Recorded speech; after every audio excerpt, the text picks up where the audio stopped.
아, 저희 대기 타임이 있는데 네. 제가 순간 착각해서 바로 시작하려 했어요? 바로 시작하는 줄 알았어요. 어서도 오셔. 안녕하세요. 여기 오신 분들도 숨 좀 돌려야 되니까. 네.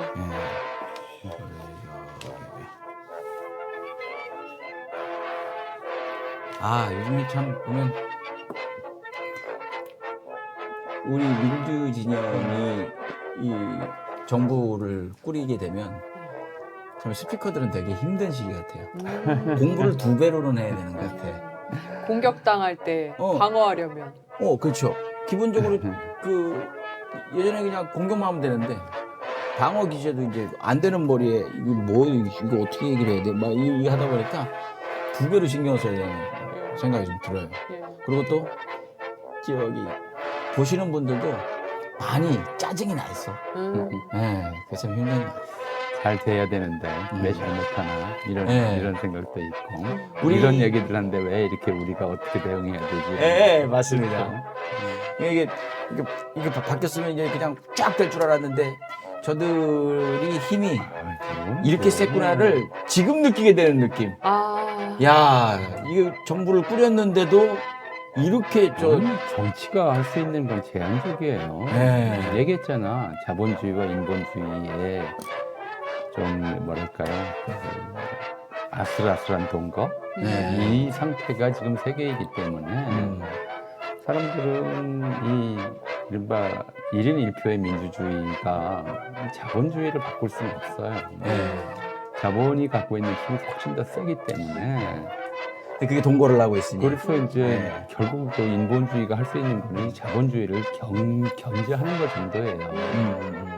그걸 그대로 놔둬버리면 사람들이 다 노예가 되거든요. 맞다. 지난 시간에 공부했었죠. 예. 이 자본주의가 민주주의는 아니다. 둘이는 어쩌면 다른 점이 더 많다. 근데 둘이를 함께 합쳐갖고 지금 우리 대한민국들은 세계의 많은 나라들이 이 형식을 취하고 있기 때문에 계속 부딪힘이 생긴다. 부딪히는 게 아니라 그래서 결국 인본주의로 자본주의를 견제하는 거죠. 근데 사람들이 이제 이렇게 돼버리면 자본의 힘을 가진 사람들은 견제가 불편하거든요.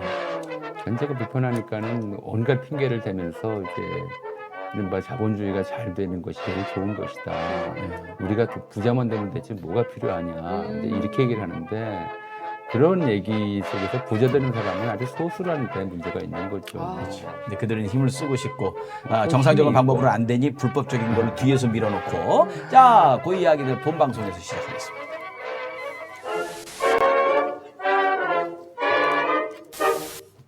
네, 여러분 안녕하세요. 계급장 떼고 들이대 시즌3 오늘도 힘차게 출발해 보겠습니다. 강성범 대표님 그리고 우리의 전우용 교수님 함께합니다. 안녕하세요. 우리의 전호영 교수님. 네, 애정을 담아서. 네. 며칠 전에 이제 지인들하고 이제 네. 진보 진영의 지인들이죠. 먹다가 이런 얘기들 했어요. 좀 뭐 얘기들 하는데 다 사이비들이다. 다 저것도 가짜다 막 이런 얘기를 하고 그리고 이 진보를 표방해가지고 막 이렇게 자기 몸집을 키우다가 어느 순간 갑자기 자기 서운한 일 생기면 저쪽으로 넘어가는 사람들 험담을 하다가 걔는 예전에 어떤 애였고 뭐 했고 막 이러고 진짜 걔가 뭘 알아 얘기하다가 네. 제가 한마디 딱 했습니다. 그러면은 진짜는 하나밖에 없네. 전호영 교수밖에 없네. 설마. 맞는 말 하셨네요. 네. 이 얘기를 하니까 그게 열리터도 그렇지 그거야 뭐 이렇게 얘기들이 됐던. 아니 이동영 작가님만 해도 네. 대통령한테 전화 안 왔다고 넘어갈 거라고 그러시고 조금만 기다려주세요. 제가 볼 때 이재명 대통령 참 잘하고 계십니다만 그중에 가장 잘한 건 이동영을 끊어낸 게 아닌가 저는 이렇게 생각을 하고 있습니다. 네. 잘하셨어요. 예. 근데 이제 교능 교수님한테 듣는 얘기 중에 제일 재밌는 게 근현대사를 전공을 하셨거든요. 물론 뭐 조선시대 포함해서 다 알고 계십니다만은 그 서양의 역사까지. 저는 교수님한테 그 옛날 구한말에 우리 시대상을 듣는 게 되게 재밌어요. 신기하죠. 예. 그래서 아까 가만히 생각해보니까 저는 첫 끼를 오후 한 3시경에 먹거든요. 왜 이렇게 늦게 드세요? 그래서 이렇게 먹는데 왜 이렇게 살이 찌지? 근데 가만히 생각해보니까 옛날 조선시대 사람들은 이만큼 고봉밥을 먹었대요. 근데 키도 별로 않고 그렇게 뚱뚱한 사람도 없잖아요. 네. 왜 이렇게 살이 안 쪘는지 궁금하다. 옛날에는 한 끼만 먹은 겁니까? 삼시세끼 다 챙겨 먹은 거예요? 그걸 옛날에? 떠나서 우리가 이제 생활 리듬을 좀 생각해 보죠. 현대인들은 여름이나 겨울이나 똑같은 시간에 일어나고 똑같은 시간에 자는 걸 규칙적인 생활이라고 하고 그걸 권장해요. 예. 근데 이제 우리가 여름 지나고 겨울에 접어들잖아요. 네. 이제 조금 있으면 바로 어두워져요. 음. 농경시대 농사 짓던 사람들이 그렇게 하루 세 끼를 꼬박꼬박 챙겨 먹어야 됐을까요? 오, 그래요? 그러면 겨울에는- 먹을 때 있고 안 먹을 때 있어. 겨울에는 늦게 일어나고 일찍 자죠. 와, 할 일이 없어요. 아. 깜깜한데. 전기불도 없으니까. 그렇죠. 네. 늦게 일어나고 해가 늦게 뜨니까. 늦게 일어나고 늦게 일찍 자야 돼요. 예. 그리고 그게 식량을 아끼는 길이죠. 뭐야? 이 짐승같이 살았네. 식량을 낭비할 수가 없잖아요. 예. 가뜩이나 부족한데. 예. 반면에 이제 한참 일할 여름 이렇게 농번기 때는 예. 해는 길고 새벽부터 나가서 일하고 예. 한참 더울 때 들어와 잠깐 쉬었다가 또 이렇게 해가 기울만 하면 또 나가서 일하고 이래야 되잖아요. 그러니까 이게 계절마다 끼니 수가 달라요. 그 여름에 가장 삼시세끼를 다 챙겨 그러니까 먹어요. 삼시세끼뿐만 아니라 예. 일하는 중간중간에 먹는 밥이 또 있죠. 아, 그걸 새참. 새참이라고 그러잖아요. 새참도 있었지, 예. 그러니까 조선시대 왕 같은 사람들도 예. 많이 먹으면 하루에 5개, 6개씩 먹어요. 아, 그래요? 배고프면 길 때는 일어날 네. 때는. 반면에 겨울에는 안 먹잖아요. 그러니까 보통은 겨울에는 하루 2끼 정도로 때우는 거예요. 그래서 이 중간쯤에 봄, 가을에는 이제 날씨가 좀 애매할 때 예. 그때는 낮에 먹는 음식을 점심이라고 그러잖아요. 점심이요. 예. 아침은 순 우리말이에요. 오, 그래요? 네, 저녁도 순 우리말이에요. 저녁도 네. 순우리말. 네. 근데 점심은 한자어예요. 왜 그렇지? 점 찍다 할 때 점이고요. 점 찍는 식사. 심은 마음 심자. 예. 마음 심자서 마음에 점을 찍는다. 먹는 둥 마는 둥 한다는 뜻이라서 이거를 이제 중국 발음으로 하면 딤섬이 되죠. 그래요? 예. 딤섬이라고 왜 작은 만두 같은 거 있잖아요. 예. 그러니까 한두 개 먹고 그냥 넘어가는 거예요. 예. 허기만. 그래서 우리가 허기를 때운다 이런 말 쓰잖아요. 네. 그런 식으로 점심은 거의 안 먹는 식사였어요. 정상적으로. 그래서 계절마다 먹는 횟수가 다르다라고 생각을 하시면 되는 것이고. 여기는 그냥 예. 점심 그냥 먹어도 되고 안 먹어도 되고 그냥 먹었다 조금만 돼서 우리가- 뭐 들어갔다 치면 됐다 이 느낌이었구나. 예. 강성범 대표는 그런 저보다 한 10년 정도 10년 다 되나? 나이 차이가? 74년생이니까 제가. 10년 좀 넘겠구나. 예. 네. 딱 띠동갑이네요. 저랑 좀 다를 것 같아요. 저도 어렸을 때 그런 얘기를 들은 기억이 있어요. 전기세 많이 나오니까 일찍 불 끄고 자라. 예, 저도 네. 들었습니다. 저도 그래요? 들었습니다. 네. 예. 에이 설마. 정말로 들었어요. 형 비슷해요. 오빠 비슷해요. 예. 그러니까 오빠 비슷해요. 그 시절에는 우리가 가난했던 시절에는 예. 이 호롱불, 기름값, 등전값 이것조차도 아껴야 되는 상황이었기 때문에 밤에 뭘 한다 불 켜놓고 한다고 하는 게 사실은 이제 낭비였어요. 생산은 없고 소비만 있는 시간대잖아요. 오. 그래서 이제 일찍 자야 되니까 그럴 땐 이제 점심을 건너뛰어요. 겨울철에는. 아, 그러니까 인류가 그렇게 살아왔어요. 농경시대까지. 이 정해져가지고 그러다가 딱딱딱 챙겨 먹는 건 그렇죠. 아니었구나. 산업사회가 되고 네. 또 이런 전등이라든가 인공 조명의 발달로 낮과 밤을 구별할 필요가 없게 된 다음에야 예. 우리가 규칙적인 생활이니 규칙적인 식사니 예. 사실은 이게 인류가 형성해온 인체 리듬에 맞는 건지 잘 모르겠어. 계절에 맞춰가지고 그냥 뭐 그렇죠. 곰같이 저기 쓸데없이 움직일 때 여름이나 안 먹고. 겨울이나 똑같은 시간대에 일어나서 똑같은 시간대에 밥 먹고 똑같이 사회생활을 하는 거는 사실은 인간의 생체 리듬하고 잘 안 맞죠. 옛날에는 그러면 네. 그 계절에 맞춰서 먹었구나. 그럼요. 근데 또 하나 여쭤보고 싶은 게 옛날 구한말 사진 보면 진짜 이만한 밥그릇에 이렇게 담아서 먹잖아요. 고봉밥. 이제 그런 사진 그림이 남아 있죠. 네. 예, 이제 실제로 저도 어렸을 때 기억에는 초등학교 다닐 때인데도 예. 고봉밥을 먹었어요. 오. 그러니까 밥이 엄청나게 많이 먹었죠. 근데 지금 그때를 생각하면 예. 제가 근데 여기에 이제 최근에 제가 잡동사니 현대사라는 책에도 써놨는데 네. 예. 최근에 한국인들이 가장 많이 먹는 식재료 음식 네. 1위가 네. 우유예요. 유제품이에요. 유제품, 그렇겠네요. 예, 여기저기 다 빵에도 들어가니까. 들어가고 은근 다 들어가는데 예. 아, 직접 이게 마시는 거 말고. 소비량 그렇지. 전체로 네. 보면 우유 소비량이 가장 커요. 음. 그 다음이 쌀이에요. 네. 그리고 그 다음에 밀가루인데 쌀과 밀가루의 차이가 별로 안 나요. 음. 1인당 연간 소비량이 쌀 소비량이 한 57kg 정도 된다고 오, 그래요. 그래도 아직도 많이 먹네요. 1인당 네. 연간. 근데 워낙 이제 식재료가 다양해졌죠. 네. 워낙 다양해졌고 그 쌀 소비량이 줄어들고 있어요. 그래서 뭐 제 개인 기준으로 보면 제가 초등학생 때 먹던 밥에 이제 4분의 1도 안 먹는 거예요. 아, 이게 반찬이 풍부해지고 뭐 다른 간식거리들이 많아서 예, 밥을. 밥그릇 크기가 달라졌어요. 아, 네. 그리고 요즘에는 아, 백미가 또 그러니까. 혈당 올리고 이런다고 해서. 그것도 있지만 네. 이제 건강 뭐 맞아요. 그런 얘기 하려면 한참 걸릴 것 같아요. 조심해. 두건 들이시면 1시간 가는 거야. 주의하겠습니다. 70년대에 예. 박정희 당시 정권 때 예. 이제 쌀 소비 억제하고 홈분식 장려한다고 그러면서 공기 표준 사이즈를 만들어놔요. 박정희 때요? 예. 오. 우리가 공깃밥이라고 하는 빈 그릇 표준 사이즈는 박정희 때 만들어놓은 표준 사이즈. 오. 그러니까 이제 사실 많이 줄였군요. 식당에서 나오는 공깃밥 표준 사이즈가 그런데 예. 보통 집에서는 그보다 적게 먹죠. 어허. 그런 이제 다양한 식재료와 영양 공급원들이 있고 고기라든가 이런 것들이 있지만 얼마 전에 제가 이제 압록강에서 그 나무 자르는 네. 북한 벌목공 식사를 봤어요. 식사하는 장면을 봤어요. 지금 네. 현재요? 예, 최근에 예. 최근에 그냥 반찬이 없어요. 그냥 장아찌, 장아찌. 무장아찌나 그 김치라도 있으면 다행이고. 짠지. 예. 그거 하고 그냥 밥하고 물이에요. 어. 그러면 영양소를 뭘로 섭취하겠어요? 그러니까 밥이 많을 수밖에 없죠. 밥의 양이 사람이. 그래서 밥을 엄청나게 많이 먹는 대신에 다른 단백질이나 지방 공급원이 굉장히 부족한 그런 식사를 했던 거죠. 아, 그럼 옛날 그 구한말이나 조선시대 때도 같은 맥락이겠네요? 그렇긴 한데 예. 또 상대적으로 그런 면도 있긴 해요. 그러니까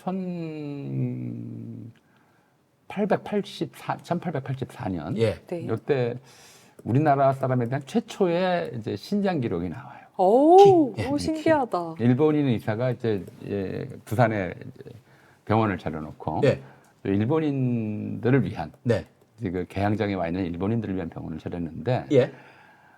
조선인은 실비로 치료한다고 그러니까 약값만 받고 치료해 준다고 이제 광고를 내요. 왜 오. 그랬느냐? 예. 근데 조선 사람들이 굉장히 그걸 의심을 했어요. 저자들이 우리 그 신체 정보를 입수해서 그걸 침략하려고 하는데 이용하려고 든다 이렇게 생각을 했어요. 오, 예. 안 갔어요. 예. 왜냐하면 이제 주로 거기 다치는 게 서양식 병원이니까 서양식 의료. 예. 서양식 의료와 이 우리 전통 의료의 차이점은 우리 전통 의료에는 외과가 없어요. 맞아요. 왜요? 한의학에는 외과가 없어요, 아예. 그래서 만약에 이제 크게 그 종기가 크게 났다든가 예. 아니면 칼에 베었다든가 예. 이러면 사람 고치는 의사가 치료한 게 아니고요. 예. 수의사가 치료했어요. 오. 그래서 우리 드라마도 있었죠. 마의라고. 이게 뱉는데 침 놓을 수는 없잖아. 예, 그쵸, 그쵸. 그래서 마의. 예. 뭐 큰 종기가 나서 째야 한다든가 이런 거는 어머머. 그런 일이 있었어요. 한의학엔 그게 없어요. 종기가 나도 그냥 그거를 째지를 못하고 예. 약을 쓴다거나 그렇죠. 이런 정도로 하고 그래서 고약 같은 게 나오고 그랬던 거거든요. 어허. 그러니까 근데 이제 그 개항 이후에 주로 하역 노동 부산에 간 이제 우리 육체 노동자들. 육체 노동자들이 하역 노동을 하다가 다치는 경우가 대부분 외과거든요. 그러니까 치료를 거기서 받을 수밖에 없었던 거죠. 근데 대표적인 예가 민영익이 갑신정변 때 칼에 맞아서 사경을 헤매는데 네. 알렌이 치료하면서 일거에 알렌. 예, 미국인 이제 의사가 신묘한 의술을 가졌다는 평가를 받을 정도가 되니까. 근데 치료하면서. 예, 외과 별거 한 거 없어요. 그냥 그냥 꼬맸는데. 꼬매고 싸는 거밖에 없는 그 소독약인 거예요. 에이, 이거 좀 뭐 신묘한 약이로구나. 신이라는 평가를 받을 정도가 됐었으니까. 그래서 이제 이 네. 사람이 그래서 병원을 차려놓고 네. 이제 조선인들을 치료를 하는데 다쳐서 갈 수밖에 없는 사람들은 이제 가야 되죠. 근데 예. 가는데 조건이 있었어요. 뭐요? 키를 재야 된다. 그 잠깐 말씀하신 거구나. 키를 재야 된다. 그러니까 예. 이제 키 재는 게 싫어서 키 재는 걸 거부한 사람이 굉장히 많았대요. 왜 내 키를 알려 해?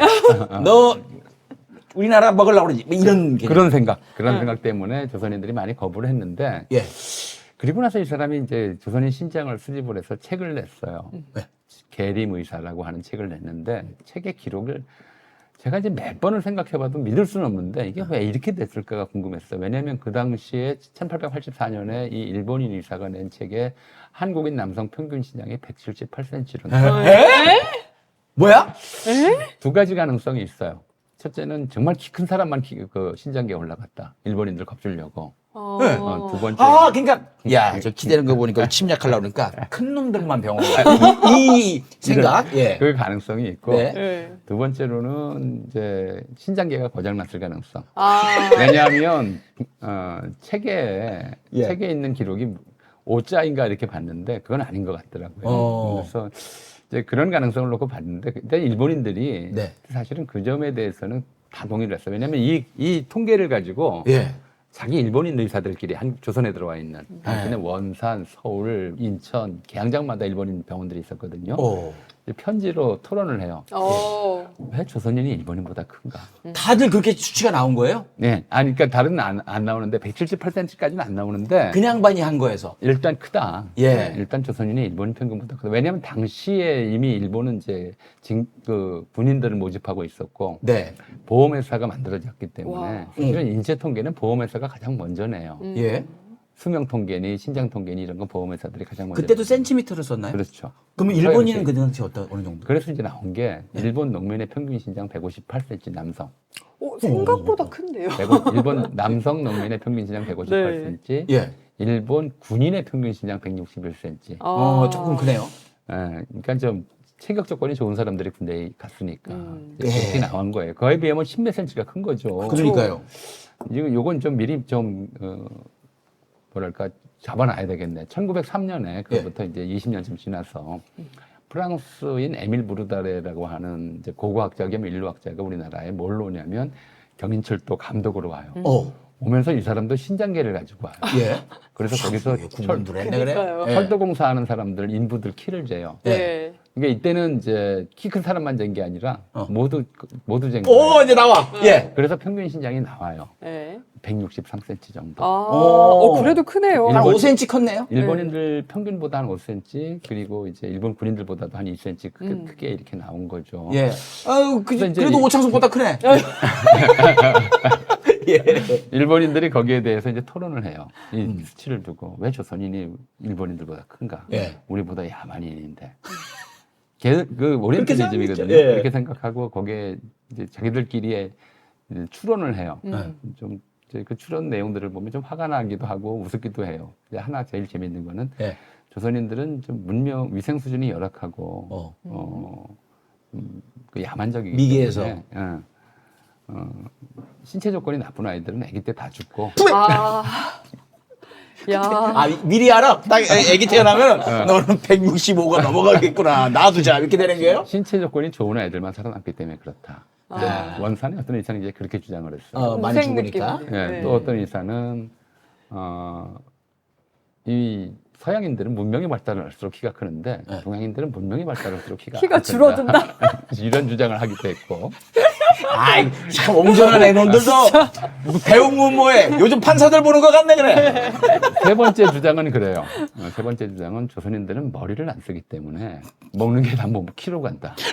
머리를 안 감고. 머리를 안 썼어. 생각이라는 걸 안 하기 때문에. 뇌로 피가 안 가는구나. 네. 근데 이런 주장들을 하는 거죠. 근데 이제 자기들이 생각해도 좀 어이가 없었는지 이제 결론적으로는 그런 얘기를 해요. 음식의 양이 좀 다른 것 같다. 그게 제일 현실적인. 조선인들은 일본인들보다 사실은 메이지 시대까지 일본인들 소고기도 안 먹었거든요. 네. 그러니까 1910년 채식했다면서요? 예, 11년 그 일본 사극 보면 예. 고증에 철저한 일본 사극 보면 일본 농민들은 농민뿐만 아니라 무사들까지도 그냥 무만 먹어요. 그래서 예전에 2차 대전 때 어떤 장군이 우리는 밥 필요 없다. 우리는 원래 채식하기 때문에 풀 먹으면 된다. 풀만 먹이면서 간 거야. 그다가 보니까 야, 다 죽었냐? 그래서 이제 실제로. 예. 17세기쯤에 가서 네. 일본 농민들이 먹는 게 무밖에 없으니까 예. 너무 이제 무라도 좀 맛있게 먹자고 해서 닭광이라고 하는 승려가 승려 이름이에요. 닭광이. 아, 그래요? 승려님이 닭빵이에요. 너무 이상한데. 닭광 스님이 만든 게 이제 닭광이에요. 아, 재밌어. 이렇게 노랗게 치자랑 이렇게 그 소금이랑 해가지고 그나마 맛있게 먹자고 만들어 놓은 게 닭광이라고 하는 이제 그런 정도였거든요. 아, 그럼 근데 쌀에다가 그 닭광 계속 먹은 거고 닭광만 먹을 수도 있고. 밥하고 닭광으로 이제 예. 때웠던 거죠. 요즘도 일본식 음식점 가면은 뭐 가장 기본 반찬이 닭광이잖아요. 근데 닭빵이 맛있어요. 요즘도 맛있어. 네. 뭐 닭광이라고 그러다가 우리가 50년대에 가서 그걸 단무지로 이제 우리나라를 붙인 것인데 이제 그런 시기였어요. 근데 그 사람들이 와서 보니까 조선 사람들이 그래도 못 먹어도 조선 농민들이 고기를 참 많이 먹는다 일본인들에 비해서 이렇게 얘기를 한 거예요. 실제로 1911년도 조선정도 통계를 보면 인구가 이제 당시 조선 자기들이 계산했을 때 조선인 인구가 한 2천만 명 정도 됐어요. 오. 1910년대 초반에. 예. 적지 않았네요?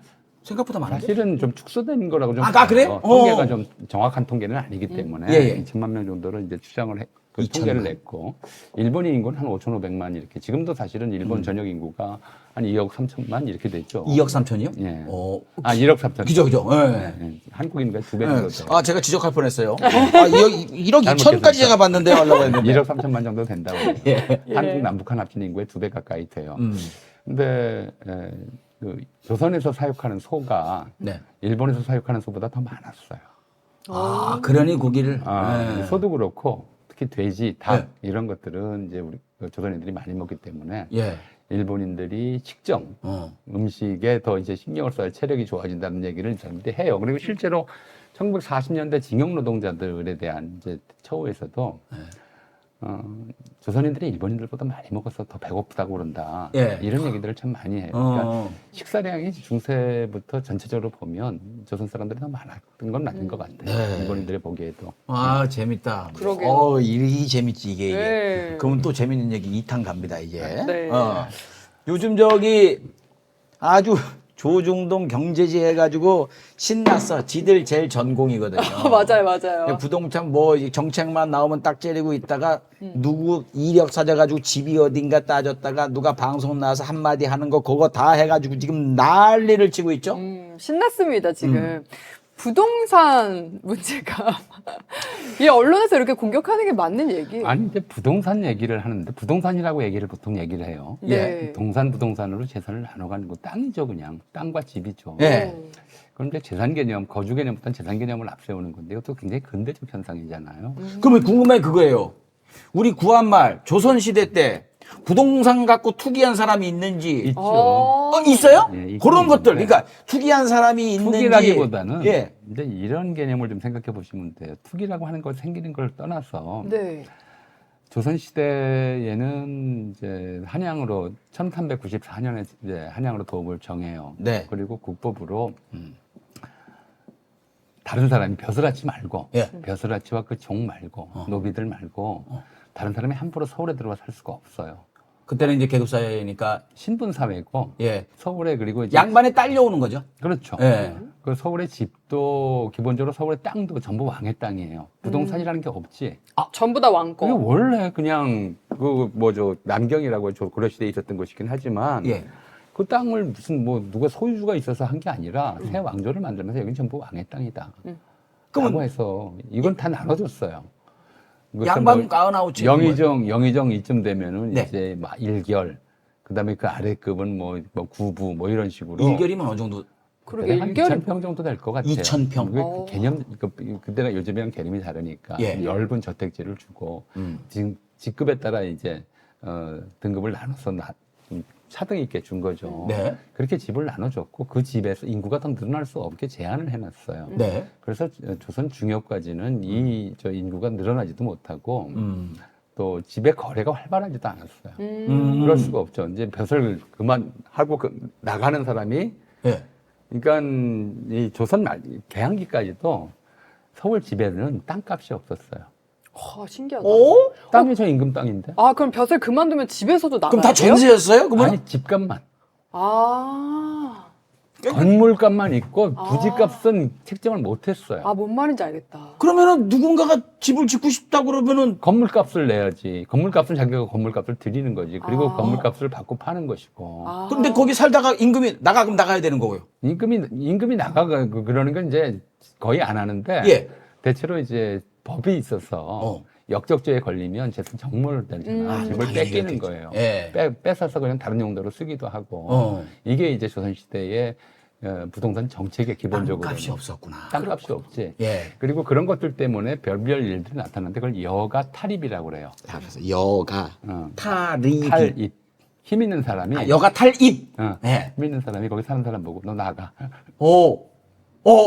권력자가 너 나가 이렇게 쫓아낼 수도 있고. 또 또 연산군 같은 임금이 또 그런 짓을 많이 했어. 여기는 좀 집이 너무 많아서 내가 보기가 귀찮다. 저 집 헐어버려라. 막 헐기도 하고. 그럼 쫓겨. 그럼 그냥 길바닥에서 자야 길바닥에 되고. 나앉고 와. 아니면 이래야 되는 일들이 생기는 거죠. 근데 이제 중세에 그래서 우리가 부동산이라는 개념 자체가 좀 달랐어요 지금하고. 그런데 네. 이것도 얘기가 긴데 좀 간단히 얘기할게요. 네네네.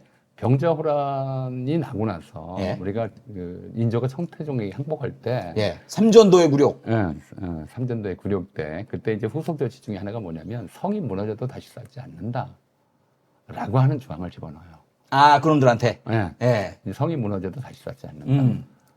그러니까 다시 침략해 올 수 있으니까 네. 성 고치지 마라라고 이제 압력을 부한 거예요. 아하. 그럼 이 돌로 쌓은 성이지만 오래 시간이 가면 무너지잖아. 네. 이게 숙종대 다시 쌓는데 예. 그때부터 한 거의 80년 정도? 80년? 한 60년 정도. 예성년중 인명선 광인효연숙. 광인 다음에 효현숙이니까 3대밖에 안 돼요. 난 60년 정도 돼요. 60년, 50년. 광인효연숙이구나. 아, 네, 그 이는 70년 다른 정도. 이인이구나. 그러니까 말씀하시죠. 1636년에서 1710년까지 80년 정도 80년. 성을 수리를 못하니까 성벽이 곳곳이 무너지니까 네. 예. 원래는 서울 도성 안에 들어오려면 다 문으로 들어와야 되는데 네. 무너진 틈으로 당시 이제 굶주린 사람들이 서울 사대문도. 막 빈틈으로 막 들어오기 시작해요. 저 같은 사람들이 막. 막 이제 그래서 그때부터 예. 서울에 이렇게 직업도 없고 네. 뭐 그런 사람들은 들어온 사람들이잖아. 어. 이런 사람들이 막 늘어나는 거예요. 그 그중에- 80년 사이에. 예. 네, 그리고 그중에 상당수는 뭘 하고 먹고 살겠어. 구걸. 구걸? 그렇죠. 그래서 서울이 거지들의 도시가 돼. 와, 그랬구나. 이 거지를 이제 거지 얘기를 또 해야 돼요. 언제까지 해야 될지 모르겠고. 아니, 간단하게 얘기해. 예, 간단하게 재미있게. 그래서 현종 때 거지들이 늘어나니까 예. 이 거지들을 구제하기 위한 국가기관을 만들어요. 오. 그래서 이게 세계 최초의 거지 담당 그 국가기관이 생겨요. 거지 담당 예. 이제 관리청. 거지 담당 복지네, 기관이 복지. 생겨요. 그래서 네. 뭐쌀 10만 석을 주고 그 이자로 거지들을 구휼하도록 하죠. 와. 상당히 많고 그리고 그에 후에 역대 왕들은 이제 이 거지들을 굶어 죽지 않게 만드는 것이 일종의 정책 과제 중에 하나였어요. 아주 추운 날 영조 예. 같은 경우에는 날이 추워서 간밤에 거지들이 많이 얼어 죽었겠다. 예.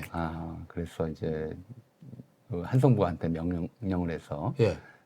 얼어 죽은 거지가 있었으면 찾아다가 묻어줘라. 와. 뭐 하루에 200명도 나오고 그래요. 많을 때. 그러면은 성을 쌓은 이후에도 거지는 여전히 있었던 거네요. 그러니까 숙종 거지가 이후에 없다가 영조니까. 그러니까 그다음 그 숙종 때 다시 쌓는데 숙종에서 영종년간에 걸쳐 다시 쌓는데 네. 그 기간 동안에 그 전에 왔던 거지들이 이제 계속 대를 잇는 거죠. 쫓아내면은 또 임금이 부덕에서 뭐 부덕이 그것도 담아야 되니까. 있지만 거지도 애를 낳잖아. 예. 우리 좀 어려서 그런 얘기 들었잖아요. 요즘은 애기들이 그런다면 나 어디서 왔어? 부모가 맞아요. 그런다며. 예. 예. 쿠팡에서 주문했어. 그럼 애들이 막 운대잖아. 쿠팡 맨날 오니까. 예, 거기다 이제 바구니 오니까. 예. 근데 옛날에는 나 어디서 나왔어? 그런 부모들이 뭐라 그랬냐면 다리에서 줘. 다리 밑에다 주었어. 예. 그 다리가 청계천 다리들이에요. 아. 거지들이 살기 제일 좋은 데가 비바람 막을 수 있는 데가 다리 밑이잖아. 아하. 그래서 이제 그 청계천 다리 밑에서 이제 살면서 자식도 낳고 뭐 이렇게 거지 가족도 생기고 조직도 생겨요. 그 얘기가 너 거지야 그러고 그거구나. 예. 거지 아들 데려왔다는 뜻이에요. 예. 거지 아이 데려왔다는 뜻이에요. 무서운 얘기였네. 그니까. 근데 이제 그렇게 거지들이 주로 다리 밑에 있는데 계속 거지들이 좀 수도 늘어나고 예. 또 몰래 이렇게 들어온 사람들 생기고 이러면서 이제 영조년간에 좀 어떤 좀 대책이 세워지냐면 예. 그때 청계천 준설 사업이 있었어요. 예. 준천이라고 해서 그때 대규모 막은 건가요? 청계천 바닥이 예. 이제 그 얘기도 또 우리 겁낼 거 없어. 하십시오. 자, 그럼 그 얘기도 같이 할게. 이명박이 청계천 복원했다고. 네. 복원했다고 이렇게 막 그걸 아주 최대 공적으로 세우고 그러다 맞아요. 보니까 오세훈이 이번에 또 한강 가지고 장난치려고 예. 하는 그런 상황인데 병자호란 때 역시 그 청나라하고 약속을 한 게 이제 청나라하고 관련돼서 문제가 됐던 게 목장이었어요, 말. 상납해라. 상납 상납을 떠나서 예. 사실은 서울의 이 동대문 밖에서 예. 밖은 평지예요. 큰 산이 없어. 경기도. 그래서 평지가 쭉 펼쳐져 있거든. 그래서 예. 거기가 도시가 유지되려면 옛날에 한 도시가 유지되려면은 이 도시에 공급하는 물자들이 있어야 돼요. 네, 그죠. 일단 도시 주민들을 위한 채소밭이 있어야 되고요. 채소반, 건설을 위한 채석장이 있어야 돼요. 채석장. 죽은 사람 묻기 위한 묘지가 있어야 되고 네. 무엇보다도 교통수단을 공급하기 위한 목장이 있어야 돼요. 말을 키워야 이제 다가닥 말이 있어야 예. 왕실에서 뭐 의장용으로 쓰든 기병대를 육성을 하든 그쵸. 교통용으로 쓰든 예. 말이 수천 마리가 필요해요. 네. 수천만 명 인구를 동원하려면. 예. 그러니까 그 일대를 다 목장으로 만들어 놓은 거야 조선 초에. 오. 그래서 지금도 지명이 남아 있어 마장동. 마장동이. 아, 말목장. 마장동 소고기 말목장이. 맛있는데. 어. 그렇죠. 예. 뭐 거기서 이제 나중에 그런 전통 때문에 해장국도 거기서 시작되고 그러는 건데 어허. 마장동도 있고 아차산 밑에 가면 이제 면목동이라고 있어요. 네. 목장하고 마주보는 동네 아. 이런 뜻이에요. 목장 마주알면 얼굴 면자. 면목동. 면목동. 오호. 그다음에 이제 그 마장동 옆으로 가면 이제 자양동이라고 있어요. 자양동. 자양동. 원래 이제 이름은 자마장리였어 조선 시대에. 자마장. 예, 이게 자마는 암말이에요. 어. 새끼 벤 암말 아들 따로 자자 말 맞자. 모아서 예. 아들 자자가 아니고 자웅할 때 암컷 자자. 아하. 압니다. 이 모르는 척 해야 교수님도 예, 신나서 알려주시죠. 말씀하시죠. 그럼요. 그래서 그런 곳에 이제 말을 키웠거든요. 네. 수천 두 정도 되니까 사실은 말 한 마리가 예. 아이를 먹이는데 필요한 좀 그 면적이 유럽 사람들의 조사에 따르면 예. 이제 사람이 6명이 먹을 수 있는 정도. 이야, 많이 농정 먹네. 여섯 배. 예. 6배가 필요해요. 예. 많이 먹잖아. 어. 그래서 그렇게 넓은 한 6, 7천 마리 정도를 키우려면 굉장히 넓은 지역이 목장이었었는데 네. 임진왜란 중에 이 목장의 말들이 다 사라져 버렸고 아, 그때 이제 전쟁하느라고. 그 일본군이 뺏어가기도 하고 예. 일본 목장 관리한 사람 다 피난 가버렸고 그쵸. 아하. 그 뒤에 제주도에 기르던 말을 좀 갖다 놨는데 또 병자호란때 다 쓸어가 버렸어요. 아유. 네. 그래서 병자호란 이후에 그러니까 말이 이제 궁실에서 쓰는 말 정도만 키우게 되고 예. 기병대를 육성할 수가 없게 되고 기병이 없어져요. 그런데 제안을 한 거예요? 그렇죠. 그러니까 목장이 필요가 없어지잖아. 네. 그럼 이제 목장을 개간을 하는 거지. 네. 개간을 하면서 이제 돌이 쌓이면은 그거를 하천가에다 쌓아놨는데 이게 하천 아래를 막아. 아, 자꾸 막아. 예. 그러면서 이제 청계천 상류 쪽에서는 또 이게 함부로 남벌을 해서 나무가 사라지고 그러니까 비가 오면 토사가 쓸려 나오고 뭐 이런 일들이 벌어지면서 청계천 하상이 높아져요. 어허. 바닥이 높아져서 다리 밑하고 다리 이게 땅하고가 아이고야! 달라붙는 정도가 되니까 어. 비만 오면 청계천이 넘쳐서 그 주변에 물난리가 나는 아이고. 거예요. 예. 그래서 영조 때 이걸 가지고 10년 동안 뭐 여론조사를 하다가 결국은 대규모 인력을 동원해서 하천을 준설을 하거든. 네. 그래서 어. 뭐 경진지평이니 계사지평이니 청계천 다리에 가면 예. 그렇게 글자 새겨져 있는 교각들이 있어요. 어. 그러니까 이제 준천을 하면서 거기서 흙을 퍼낸단 말이에요. 예. 그러니까 한 18km, 13km 정도 달하는 길이에서 흙을 엄청나게 퍼내서 사람 키보다 높게 퍼내서 네. 그걸 어떻게 처리할 데가 없잖아요. 예. 그래서 청계천 양쪽에 쌓아놔요. 네. 동대문 양쪽에. 아, 처리한 게 아니고 그냥 싸놨고. 쌓아요. 그게 철이죠. 네, 그 당시엔 그랬어요. 지금 네. 그래서 이 지명이 방산동, 방산시장이라고 있어요. 방산시장 알아요. 원래 이름이 가산동이었어요. 가산. 이거 흙을 쌓아놓은 동네. 가짜산. 가짜산. 어허. 그게 이제 일제강점기에 방산동으로 이름이 바뀐 거거든. 오. 그 자리하고 그 다음에 동대문 바로 이제 낙산 올라가는 쪽, 이 양쪽으로 광장시장이 있구만 이 양쪽으로는 네. 전부 이제 이런 청계천에서 퍼낸 흙이 쌓여 있었어요. 아하. 예. 그 퍼낸 흙이 쌓여 있으면 이게 좀 단단하지가 않잖아. 예. 예. 그러니까 이제 거지들이 예. 마침 잘 됐다. 다리 밑도 포화 상태인데. 예. 그래서 거기다가 토구를 파고 들어갔어요. 잘 살아나 봐. 오. 그게 네. 이제 땅굴이지. 예. 거기 좋죠, 거기 찰기. 예, 예. 거기 들어간 거지들을 땅거지라고 그래요. 땅굴에 야, 이게 가니까. 그냥 나온 게 아니고, 전 옛날부터 응. 땅거지, 흙 파먹고 살아, 흙을 먹는다고 땅거지인가? 저는 땅에 떨어진 거 주워 먹어서 땅 그렇지, 줄 알았어요. 그랬더니, 아, 그 어원이 있었군요. 그렇네요. 거지 중에서도 다리 밑 거지가 좀 센 거지고 예. 오. 거기 차지하지 못하고 그냥 여기저기 헤매던 사람들이 거기다 들어가서 이제 톡을 파고 살면 그게 땅거지가 된 거예요. 아. 근데 나중에 수가 더 많아지니까 이제 거기가 땅거지들의 본산이 서울 거지들의 총 본산이 됐던 거죠. 아. 영조가 봤을 때, 네. 또 신하들이 봤을 때, 네. 거기 수천 명이야 거지가. 네. 저것들이 반란이라도 일으키면 그죠. 어. 걱정스럽잖아요. 예? 그럼 먹고 살 길을 만들어줘야 되겠다. 그래서 그 사람들에 한해서 성 밖에 나가서 뱀 잡아다가 성 안에 팔 수 있는 권리를 허락해줘요. 아, 그것도 권리가 필요했군요. 모든 물결자의 독점적 권리가 필요했던 시기니까. 네. 네. 그래서 이 사람들이 성 밖에 나가서 뱀 잡아다 팔아요. 뱀이 주로 뱀 대상이- 두더지 뭐 이런 거 잡아다가 이제 보양식으로 파는 거죠. 아, 뱀술던 가서. 이 땅거지를 좀 높여주는 말이 땅꾼이었거든. 아. 그래서 땅꾼이라는 말이 그래서 생겼어요. 땅거지 중에 그 아니, 그러니까 땅거지와 땅꾼은 같은 뜻이야 원래는. 그래요? 근데 대놓고 이 땅거지야 그럴 수는 없잖아. 네. 그러니까 이제 보통 그 일하는 사람들한테는 일꾼, 짐꾼, 사꾼 뭐 이렇게 군자 붙이잖아요. 예. 네. 군사군자를. 예. 그러니까 땅꾼이 난 땅 판다고 그래서 땅 파갖고 뱀 잡는다고 땅꾼 줄 알았더니 맞아요. 약간 높여주는 뜻으로 땅꾼이라고 불렀어요. 그러니까 아, 뱀 이제 살 때. 거지들이 그런 걸 하는 것이고. 예.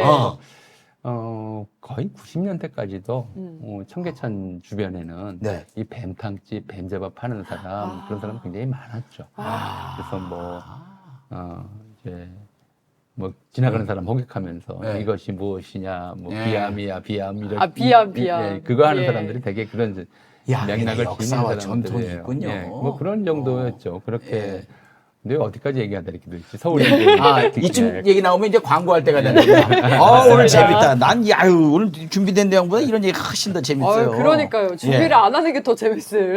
그렇습니다. 네, 첫 번째 광고 그러면 잠시 쉬어가는 타임으로 만나보도록 하겠습니다. 첫 번째는 순회의 부엌입니다. 해남 절임 배추가 왔습니다. 해남 땅끝사랑 농장지기 젊은 농부가 부모님과 재배부터 수확, 절임 배송까지 전 과정을 직접 만들어서 보내드리는 정직한 절임 배추입니다.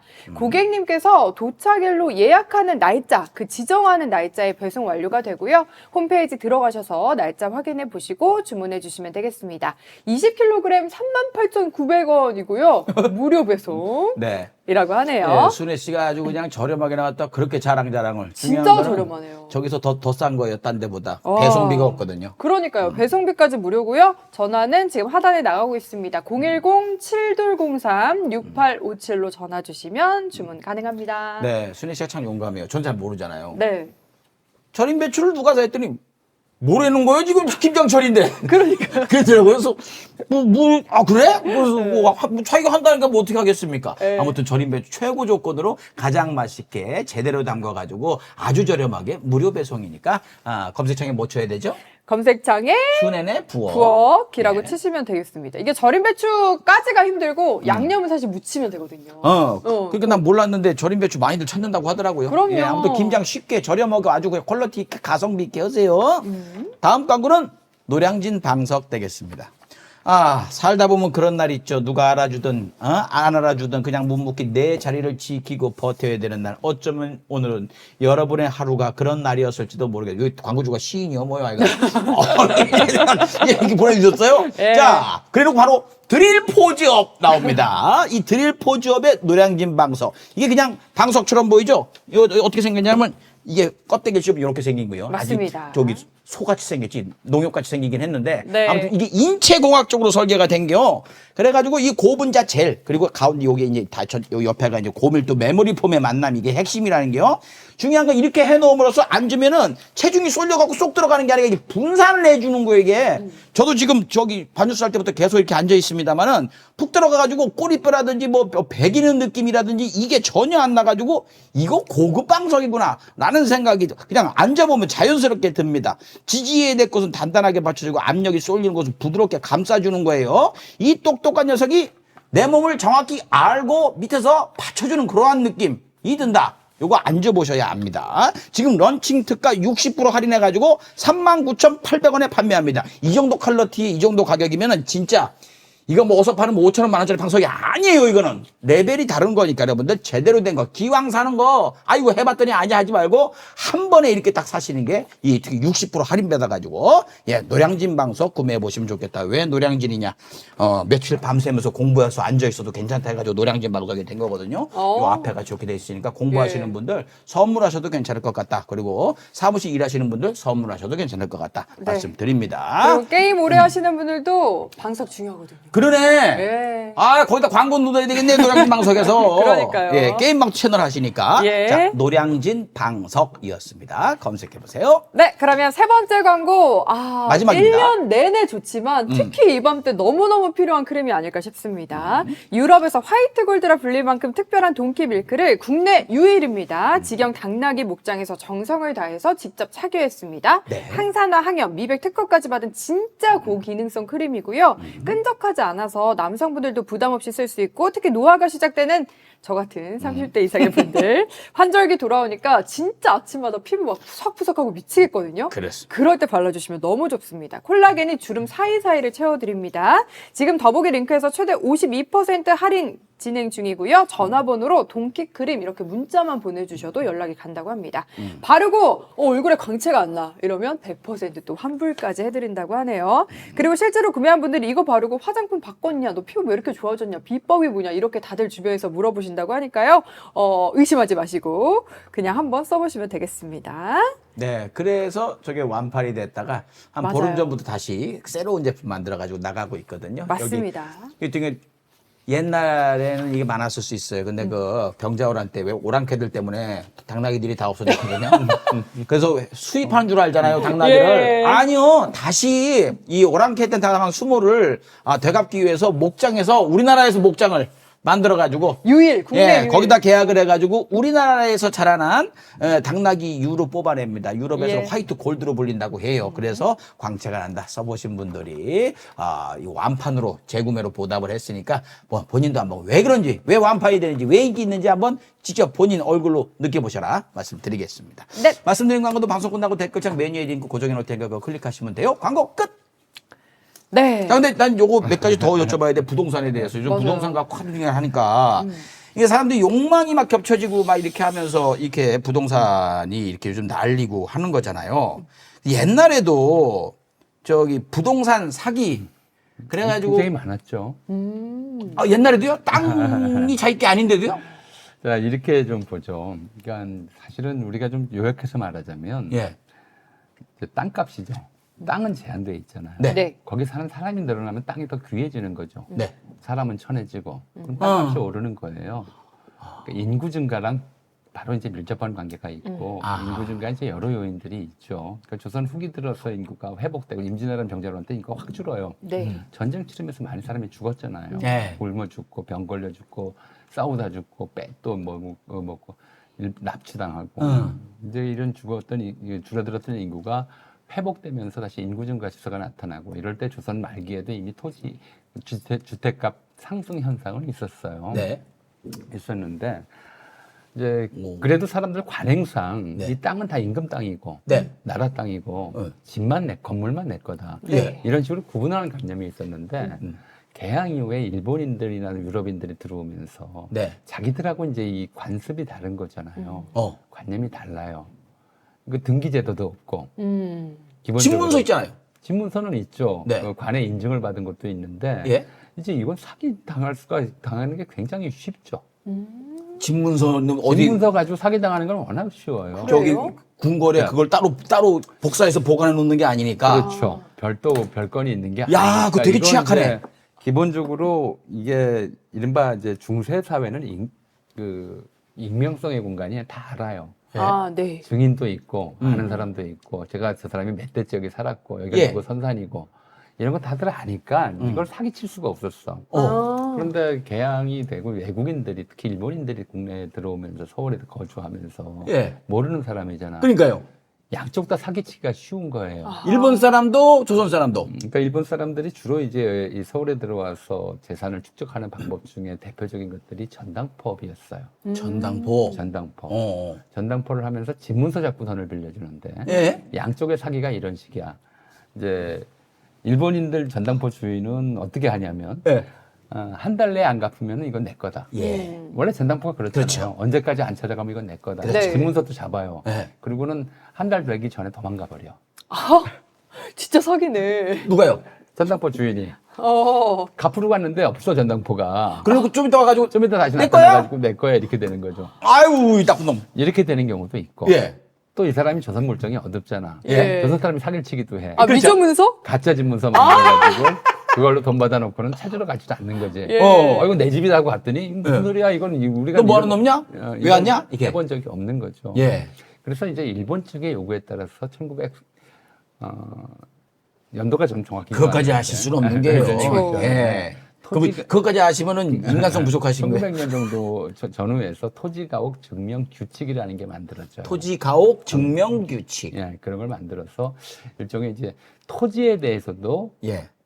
소유권, 음. 점유권을 인정하는 것으로 바뀌는 거죠, 근대적으로. 그러니까 사실은 왕의 땅인데, 예. 땅은 그것도 일종의 소유권을 해달라고 그러니까 네. 그냥 인정해 준 거예요. 그러니까 이건 이제 일본인들의 그런 전당포 업자들뿐만 아니라 네. 사실은 그 전에 1880년대 외국 공관들 들어올 때도 문제가 됐었어요. 아. 그러니까 우리가 처음에 그런 이 집문서가 예. 어디에 있는 기와 몇 칸, 초가 몇 칸. 이것까지만 쓰면 돼요. 땅 네. 4평은 안 썼어. 어허. 근데 외국인들이 들어와서 공사관, 예. 또 이거 만들 때 미국 공사관 정동에 또 예. 영국 공사관 이런 거 만들 때 또 무슨 세관 직원들이 집을 구입할 때 예. 이거 말이 되냐. 건물만 얘기하고 도대체 부지가 어딘지 왜 경계를 안 그려주냐. 그래서 우리나라 최초일 거예요, 아마. 최초의 이른바 대지, 네. 땅까지 포함된 부동산 문서가 제목이 그래. 영국사인 하리 가기 도형. 이름 좀 그렇죠. 길다. 영국 상인 하리 가기. 영국의 이른바 이제 그 해관 직원이었는데 예. 예. 사인이라고 썼어요. 그러니까 선비. 영국 선비, 영국 영국 사인. 신사. 예. 하리는 헬리팩스의 한자표기예요. 하리. 예. 그다음에 가기 집터. 예. 그림 그려가지고 예. 그것도 정확히 측량한 것도 아니고 대강 생김새 그려가지고 이렇게 발급을 했죠. 그 사람한테. 네. 예. 그런 정도로 이제 혼란을 겪으면서 부동산이라고 하는 개념이 형성이 되는데, 근데 다시 말해 이제 이건 너 부동산 투기가 생기고 하는 것들은 특히나 이제 어떤 일들의 계기가 되냐면 예. 철도. 아하. 일본인들이 이제 경인철도, 경부철도 이런 거 부설하는 거 하잖아요. 예. 철도 부설하면서 일본에서 이미 겪었던 일이야. 철도 정거장이 생기면 땅값이 오른다. 그 근처가. 그때도 교통이 그렇죠. 역세권자라. 예. 그거 알아요. 그때부터 지금 김건희 양평고속도로까지 도로를 끌어들이는 거는 부동산 땅값 올리는데 가장 좋은 일이라는 건 고속도로 누구나 휘어. 도로, 철도, 도로, 역 역 근처. 이거 만드는 거. 예. 그쵸. 그러니까 무슨 다 그러잖아. 예. 서울에서도 무슨 역세권이 어떻고 이런 데는 그 프리미엄이 어떻고 이렇게 얘기를 하듯이. 그러면 그때 철도 깔면서부터 투기가 생기기 시작한. 그러니까 이게 얼마나 좀 황당무계한 거냐면 예. 철도 노선을 일본인들이 그려요. 그러니까요. 그리고 자기들끼리 정보를 나눠갔지. 역도 자기들이 먼저 알고. 그리고 역 부지도 지들이 뺏어가. 예. 그리고 지들 일본인들한테 불화해줘 버려. 그러니까 알아서 부동산 부자가 되게 만들어 주는 거예요. 아하. 그러니까 대표적으로 서울역 부지를 50만 평을 뺏어가요. 50만 평이요. 실제로 50만 평에 짓질 않지. 미쳤다. 50만 평을 그래서 자기들끼리 나눠간 일본인들한테 불화해주고 예. 땅 부자로 만들어주는 야, 거죠. 진짜 도둑놈들이네. 이제 그런 방식의 일본 일제강점기 이제 철도 부설과 관련해서 그 전에 또 조선 말기에도 서울 인구가 늘어나면서 집값 상승 현상은 있었어요. 근데 대략 집값이라고 하는 것이 쌀 1000가마 정도 보통 서울의 좋은 기와집이 좋은 기와집이 좋은 기와집. 쌀 1000석이면 2000가마. 대략 그 정도 1000가마 정도 했어요. 1000가마. 500석. 예. 이 정도 선에서 이제 집값들이 형성이 됐었고 비싸네. 예. 1년치 임금 지금 일제강점 초기까지도 어느 수준의 사람의 1년치 임금이에요? 보통 노동자의 1년치 임금 1년이면 서울에 집을 샀어요? 예. 너무 좋다. 이제 그런 정도였었어요. 근데 오. 이제 인구가 한번 듣고 보세요. 1920년에 서울 인구가 20만이었어요. 20만. 지금보다 좁았지만 종로중구 용산구 정도였지만 네. 한 22, 3만 정도 됐어요. 50 강북의 됐네. 조그만 데가 이제 서울이었군요. 종로중구 용산구 네. 종로, 중구, 용산구. 예. 합해서 한 20만 좀 넘는 정도였어요. 예. 근데 1936년에 서울이 영등포 강남로까지 확장이 되면서 그때 예. 인구 한 60만 됐었고요. 예. 해방 당시 90만이었어요. 1945년. 부지는 지금하고 비슷한데. 해방 당시는 지금 강북만. 강북만. 예. 강남이 서울에 편입된 거는 5.16 쿠데타는 안 직후고 아. 21년도고. 예. 근데 1988년까지 계속 인구가 네. 매년 50만 명씩 늘어났어요. 아. 88년까지. 50만 명. 매년. 88년에 서울 인구가 1000만 명을 돌파했어요. 아, 제가 88년에 1000만이었구나. 야, 그럼 진짜 어마어마하게 부하죠. 어마어마한 속도지. 1945년에 90만에서 예. 10배 늘어나는데 40한 3년 걸린. 그렇죠. 그러면 어떻게 되겠어요? 경쟁 어마어마하죠. 어마어마해지고 예. 그걸 우리가 이렇게 고층 아파트, 이 전 세계에 이런 도시 없어. 고층 아파트가 그냥 서울을 꽉 싹 깔았잖아요. 예. 맞아요. 오세훈이가 오세훈 시장이 예. 한강 수상택시했다가 망했고. 전두환 정권 때 한강 유람선 했는데 그걸 좀 누가 타는지 잘 모르겠고. 네.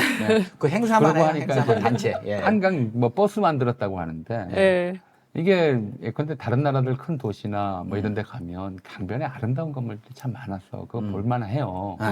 저 센강 유람선이든 아니면 뭐 도나우강 유람선이든 하다못해 홍콩도요. 보스포러스 네. 해협 유람선이든 여기서 보면 강변에 이렇게 기념비적인 아름다운 건물들을 많이 지어놓거든. 예. 네. 근데 서울은 남의 아파트밖에 볼 게 없는데 그럼 뭐하러 그걸 그 유람선을 타냐고 한강버스를 타냐고 이상한 일이지. 예. 그렇게 다리 보려고 만들어버렸어. 다리 보려고. 아니 그 보면은 저 한강뷰 좋겠다. 저 아파트 좋겠다. 하면서 기분이 찝찝해져 갖고. 맞아요.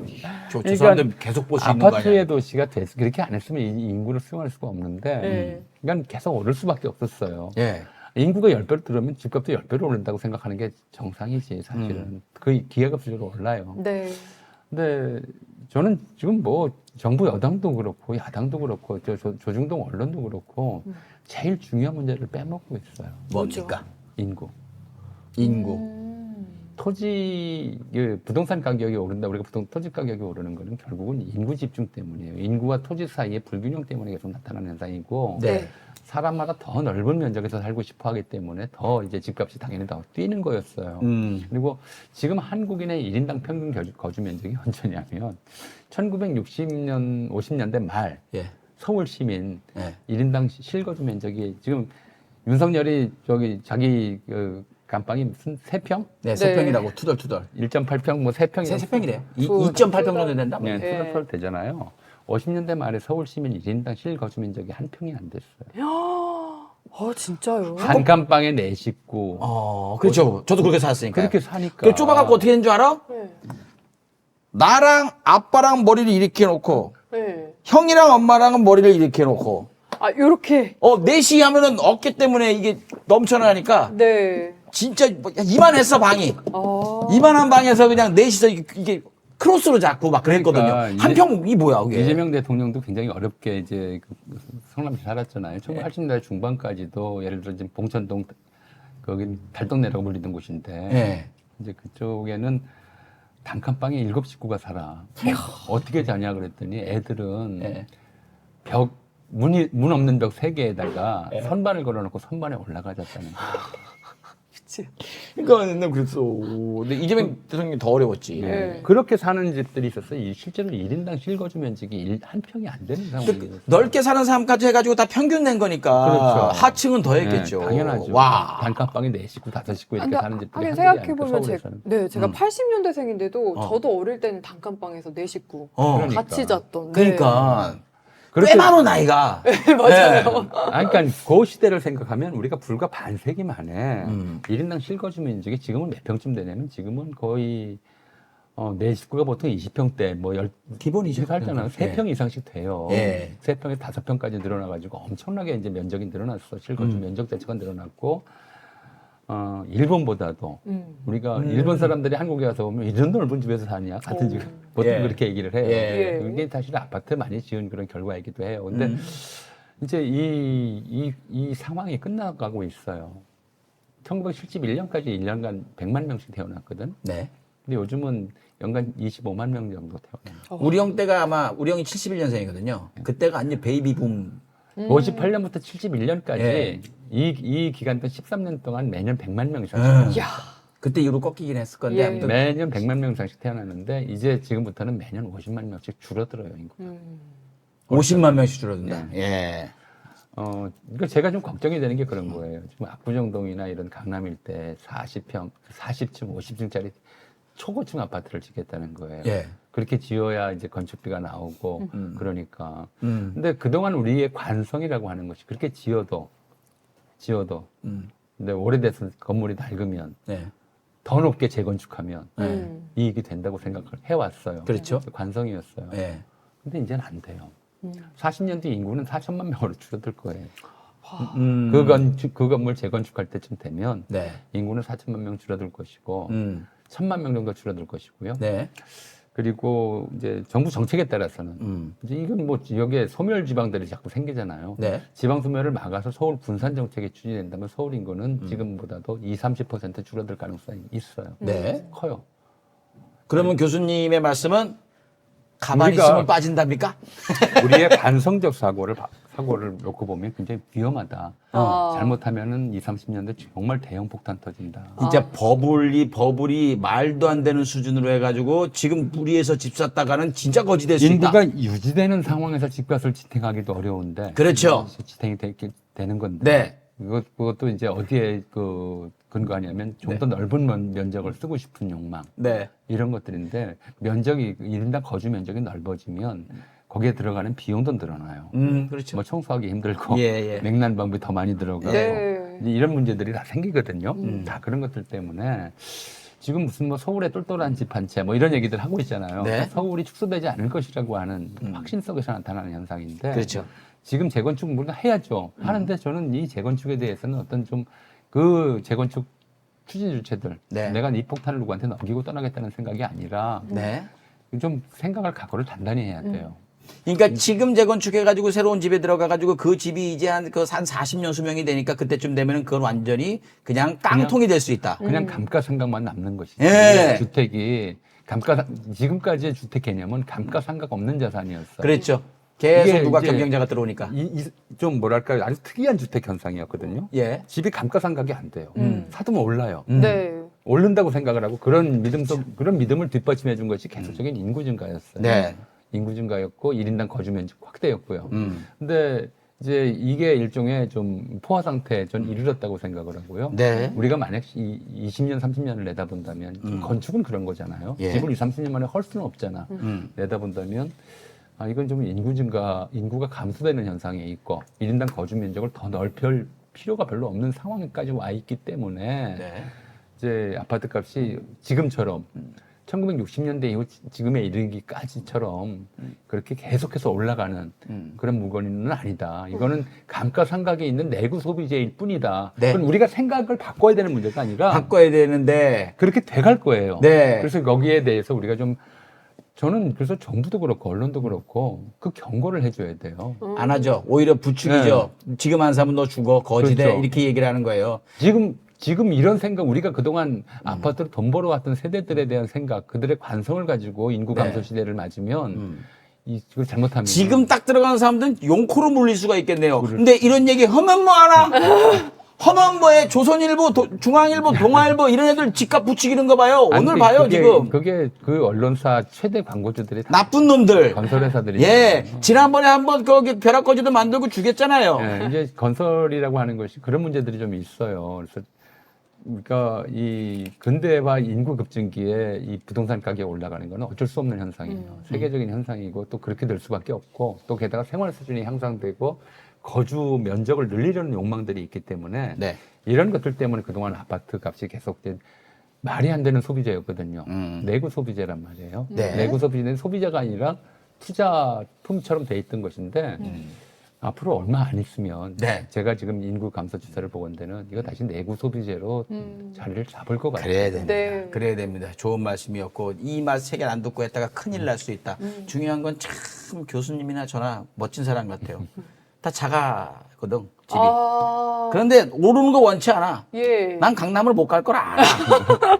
그래서 저는 강남 애들끼리 자기들끼리 리그에서 좀 더 호화로운 거 살게 놔둬야지. 예. 나도 거기로 가겠다라는 생각을 자꾸 부추기는 놈들이 자꾸 경쟁자가 많아지고 틈만 나면 누구든 어떻게든 내 영혼까지 바로 들어오려고 하니까 거기서 자꾸 올라가는 거거든. 근데 그게 다들 지금 생각하시는 게 인구가 감소하니까 더 좋은 강남 한 채를 얻어야 된다 이렇게 이제 생각들을 강남은 계속 갈 수도 있다고 생각해요. 근데 네. 거기 말고 다른데 어설프게 그랬다가 큰일 난다. 그래서 강남을 아예 생각하지 마라로 나는 얘기를 하는 거거든요. 아니 이제 예. 한 가지만 말씀드릴게요. 네. 법원, 검찰청만 만약에 세종으로 간다고 하더라도 강남 프리미엄이 상당히 약해져요.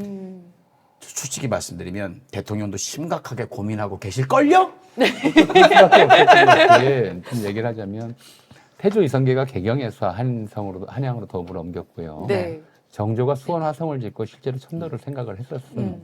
또 노무현 전 대통령이 수도 이전 계획을 세웠죠. 이게 다 뭐냐면 기득권 세력을 개혁하는 데 가장 중요한 거는 이 기득권을 얽힌 사람들의 지역 내 네트워크를 해체하는 것이에요. 네, 맞습니다. 이 사람들이 거기 다 모여 있어. 예. 거기 다 모여서 우리가 왜 검사가 이렇게 이상한 기소를 하고 요즘 판사들이 그런 얘기를 한다는 말이 들리잖아요. 아, 이재명 빨리 재판해가지고 그냥 쫓아내버려. 날려버린다. 이런 얘기까지 한다고 그러잖아요. 네. 이 사람들이 어디서?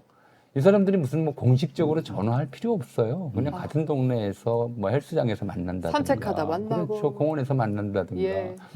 골프장에서 만난다든가. 그러면서 의견을 교환하고 카르텔 네트워크를 형성하는 거거든요. 그래서 네. 이런 지역적, 그러니까 기득권 네트워크가 한 지역에 결합되어 있을 때 그걸 옮겨줘야 사회가 제대로 개혁이 되는 거거든요. 네. 예. 너무 좋은 말씀이신 거예요. 지금 많은 참모들이 대통령께 그걸 건의를 하고 있고, 자, 이제 가면은 또 집값이 상당히 될 수 있는가? 지금 교수님도 말씀하시잖아요, 대통령이. 된다니까요. 예. 근데 그 얘기를 딱 들었을 때 놀라운 걸 전 들었어요. 세종으로 이제 만약에 다 옮기게 되면은 거기 인프라가 모이잖아요. 옆에 대전시장 이장을 하고 있어. 네. 국민의힘 네. 반대한다는 거예요. 대전 거 뺏어간다고. 대전 직접. 바보 아니에요? 서울에서 내려오는 걸 지들 거 뺏어간다고. 세종에 막 인프라가 몰리면 대전 시민이 얼마나 행복해지겠어. 나쁜 놈들이야. 아이고 참. 자, 아무튼 지금 교수님이 좀 더 하신 말씀이 있으실 것 같은데 시간상 안 돼요. 아니, 저도 안 하면 좋아요. 그러네. 자, 광고 갔다가 좀 부동산 얘기를 더 물어보는 게 맞을 것 같은데 하실 말씀 있으시면 하시고 아니면은 다음 아니, 얘기로. 광고하세요. 네, 광고 갔다 넘어가겠습니다. 자, 이번 광고 스트롱 잡스 되겠습니다. 낮에는 돈 벌고 밤에는 다녀오십시오. 낮에는 돈 벌고 밤에는 사랑받는 남자가 되기 위한 필수템 스트롱 잡스 되겠습니다. 아침에 자리에서 일어나기 힘드셨죠? 밤에 좀 더 자신감 찾으시고 싶은가요? 아르기닌, 흑마늘, 블랙마카, 밀크시슬, 자라, 옥타코사놀, 타우린 등등 21가지 주요 성분을 고함량으로 아낌없이 넣었습니다. 그래서 낮에 2알, 밤에 2알 드시면은 낮의 활력과 밤의 활력은 다른데 사람들이 그냥 다 똑같은 건 줄 알고 아니라는 얘기죠. 딱 맞게 그 상황, 시간에 맞게 먹는 게 맞다 해서 만들어냈습니다. 작년 안에 뜨거운 여러분의 성원에 힘입어 2025년 스트롱 잡스 더 스마트하게 더 스트롱하게 낮밤 맞추서계로 강력하게 업그레이드가 됐는데도 가격은 그대로 이 가격조차도 재작년 11월에 한창 낮춰갖고 박리담회로 맞춘 그 가격 되겠습니다. 그래서 많은 분들이 약간 가격이 내려가서 드셔보시고 재구매를 많이 해주셔서 잘 나가는 거거든요. 자, 아무튼 공식 홈페이지에서 구매하신 다음에 강성범 적어주시면요 적립금 10%도 따로 챙겨드리니까 한 달 꾸준히 섭취해 보세요. 근데 모르겠는데 100% 환불해 드린다고 합니다. 스트롱 잡스로 낮과 밤의 활력 따로 잡아보시기 바랍니다. 네, 다음 광고입니다. 제가 한번 먹고 반해버린 그 맛. 그렇습니다. 든든한 기력 준비엔 허진의 함경도식 추어 보양탕이 정답입니다. 맛있게 또 드셔주실 거죠? 네. 100% 국내산 생물 미꾸라지를 통째로 푹 구워내서 깊고 진한 국물 맛을 잘 살려냈습니다. 뱀장어보다 9배 많은 칼슘과 풍부한 단백질, 비타민 A, 그리고 강원도 태백산 가시오가피 육수에 국내산 대파, 생강, 마늘, 시래기, 들깨, 한식 된장까지 더해서 구수하게 완성했습니다. 국수를 넣은 별미 어탕국수로 또 공부하는 아이들 특별 영양식으로도 온 가족 누구나 한 입만 먹어도 기운이 팍팍 충전이 됩니다. 100% 피로 회복을 돕고요. 오직 강성범 TV에서만 50% 파격 할인 이벤트 진행 중입니다. 총 10인분인데 그러니까 10번 드실 수 있는데 단돈 59,800원에 만나실 수 있습니다. 이게 1인분에 5,980원 꼴이니까 이거 진짜 파는 것보다 맛있거든요. 6,000원도 안 되는 가격이라고 보시면 되겠습니다. 있습니다. 요게 5,000원대란 얘기죠. 맞아요. 5,980원 대신에 이제 워낙 저렴하게 팔다 보니까 10봉지를 한 번에 구매해서 두고두고 드시면 되겠고요. 만약에 먹어봤는데 입맛에 맞지 않으시다면 환불까지 보장해 드린다고 하네요. 함경도식 추억 보양탕이었습니다. 그렇습니다. 우리 허진님인데 네. 그냥 음식을 정말 다 잘해요 하고 얼굴에 써 있으시고. 이름 걸고 하시는 건 자신 있으신 거죠? 그렇습니다. 예. 여러분들 추어탕 제대로 된 거 5,000원대에 드셔보실 수가 있겠습니다. 예. 1660-1972로 문의 전화하시면 되겠습니다. 말씀드린 광고들 방송 끝나고 댓글창 메뉴 링크 걸어놓을 거고요. 안 되시는 분들은 강성범 수다몰 치시면 되겠습니다. 광고 끝. 네. 오늘 부동산 얘기 말고도 준비한 게 좀 많았는데 네. 하나 더 얘기해봐도 될까요? 이 얘기를 좀 해야 될 것 같습니다. 그 교수님 파시즘 얘기를 해주실래요? 아니면 여순 사건 얘기를 좀 해주시겠습니까? 파시즘 얘기가 좀 지금 더 절실할 것 같아요. 어허. 예, 알겠습니다. 같은 예. 생각이니까. 예, 이 얘기가 왜 나왔는지 좀 일단은 그러면은 이제 전우용 교수님 페이스북 글부터 화가 나서 올리셨거든. 맞습니다. 예. 국힘 대표 장동혁이 감옥에 윤석열을 만나고 나서 하나로 뭉쳐 싸우자고 주장을 했습니다. 히틀러가 감옥에서 썼던 책의 제목도 나의 투쟁이었습니다. 히틀러는 감옥에서 나와서 집권한 뒤에 인류의 양심에 맞서 싸웠고 그 과정에서 인류가 그때까지 상상했던 어떤 악마보다도 잔인하고 악랄한 인간 형상의 괴물들을 만들어냈습니다. 윤석열과 국힘이 하나로 뭉쳐 싸우려는 대상 역시 인류의 양심입니다. 저들의 반인간적 도전에 대응하는 것은 정치의 문제가 아닙니다. 인간성 보존의 문제입니다. 라고 글을 올려주셨는데 장동혁이 결국에는 윤석열을 예, 만나러 만나러 왔죠. 갔잖아요. 저도 얕은 지식으로 예. 책을 읽긴 있습니다. 그렇죠. 최근에 2권을 읽었는데 많이 보시죠. 어떻게 민주주의는 무너지는가? 어떻게 극단적 소수가 다수를 지배하는가? 이게 같은 사람이 쓴 거예요. 공동저자는 있지만. 근데 거기에서 보면 전 히틀러 몰랐어요. 히틀러가 그냥 쭉쭉쭉 승승장구한 게 아니고 윤석열 같이 한번 들이댔다가 감옥에 갔었어. 그러면서 다시 복권이 된 거란 말이에요. 지금 교수님이 저걸 쓰셨냐면 제가 맞는지 모르겠습니다만은 그때도 히틀러를 다시 복권시켜주고 전면에 내세워가지고 얼굴 마담을 해가지고 등치키고 결국에 자기들 잡아먹기는. 물론 그 와중에 자기 주머니 챙긴 놈도 있지만 그게 지금 구구두라고 합쳐진 장동혁 같은 국힘 레가시 정치 세력. 그 행태하고 너무 흡사하게 닮아있다.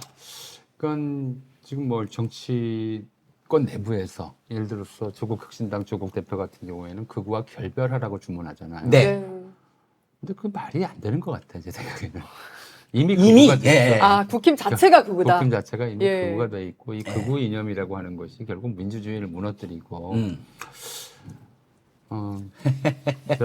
지금 미국에서 반 트럼프 시위가 어마어마하잖아요. 예. 그제 700만이 모였다고요? 한 2,000군데에서 모인다. 그렇죠. 예. 모였고 그 구호가 No King이에요. 노킹.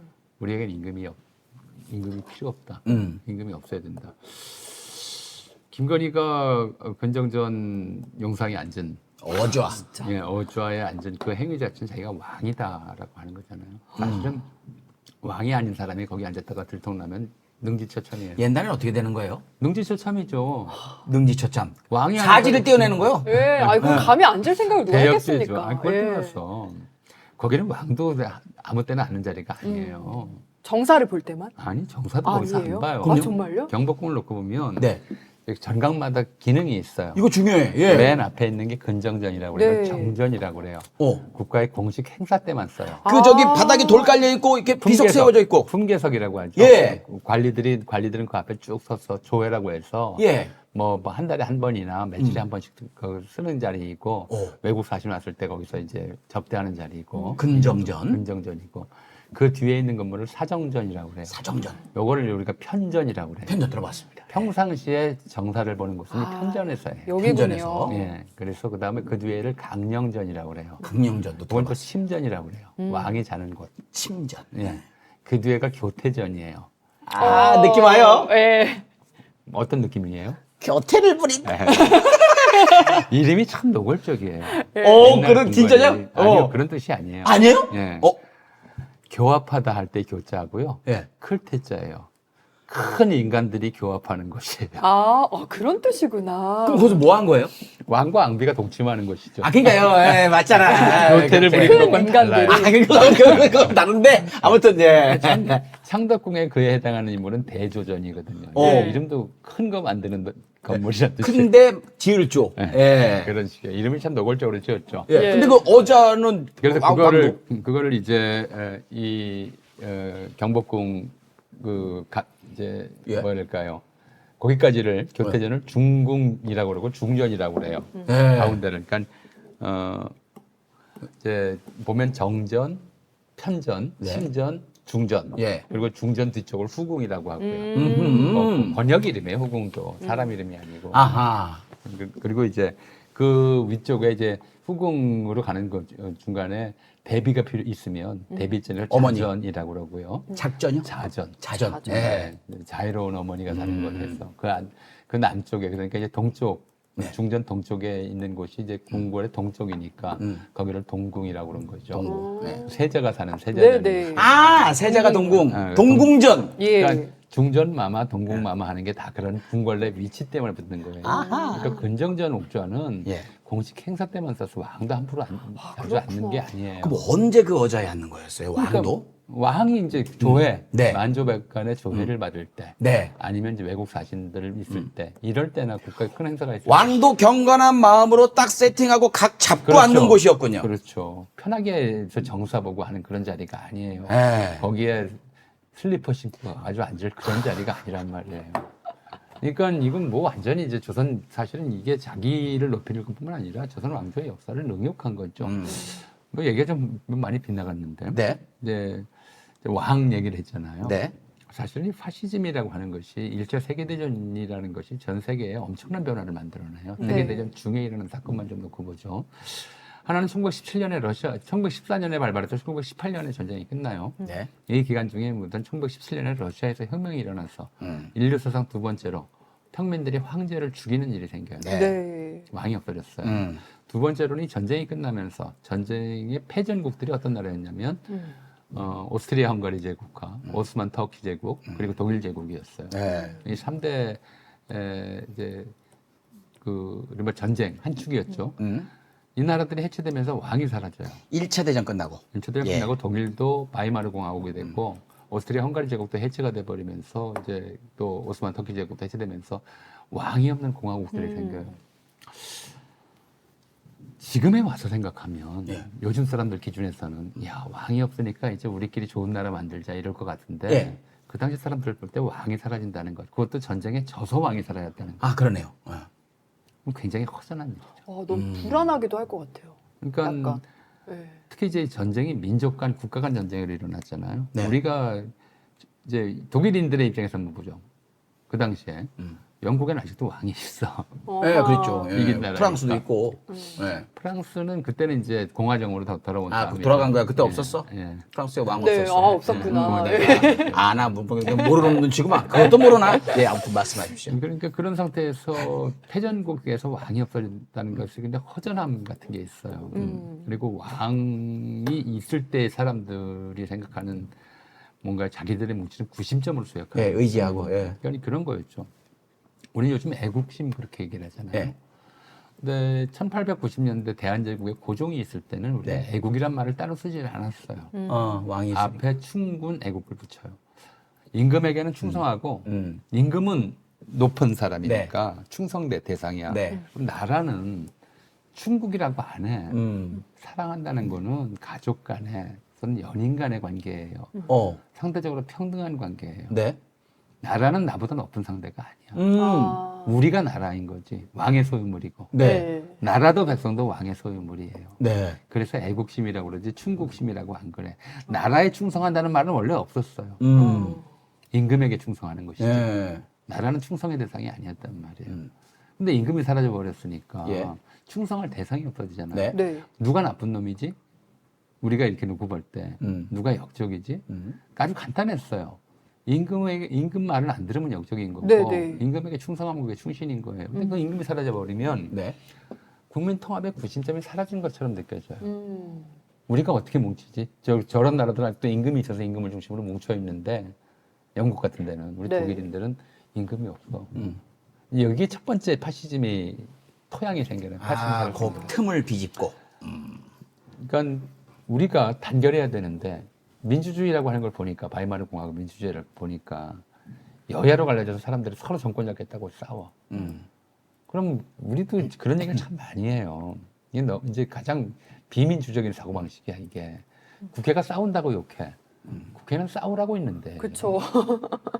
사회적 갈등을 거기서 최종적으로 정리하라고 있는 것이에요. 그러니까 맞습니다. 각자 대표하는 세력들에 따라서 싸워야 돼요. 예. 근데 싸운다고 욕해. 안 싸우면 어떻게 할 건데? 그러네요. 나경원 같이 싸우니까 그러죠. 그러니까 무지성으로. 그러니까 아. 그런 이제 그것도 예. 그조차도 그걸 대표하는 세력이 있어서 그런 발언이 나오는 거예요. 예. 그렇게 질 나쁜 사람들이 있으니까 질 나쁜 의원이 나오는 것처럼 동작구를 대표해서. 늘 그렇게 다 생기는 예. 거거든요. 그러니까 근데 그런 느낌이 들어요. 음. 이제 그런 왕조 체제에 수천 년간 익숙해졌던 사람들이 왕이 없는 세계에서 살아가려면 그게 오히려 비정상으로 느껴지는 거야. 이게 우리도 해방 이후에 저 이승만 정권을 만들었을 때 이승만도 그렇고 이승만 주위에 있었던 사람들도 그렇고 이승만을 왕으로 생각을 했어요. 네, 네. 네. 그랬겠죠. 지금도 윤석열을 왕으로 생각하는 사람들이 있어.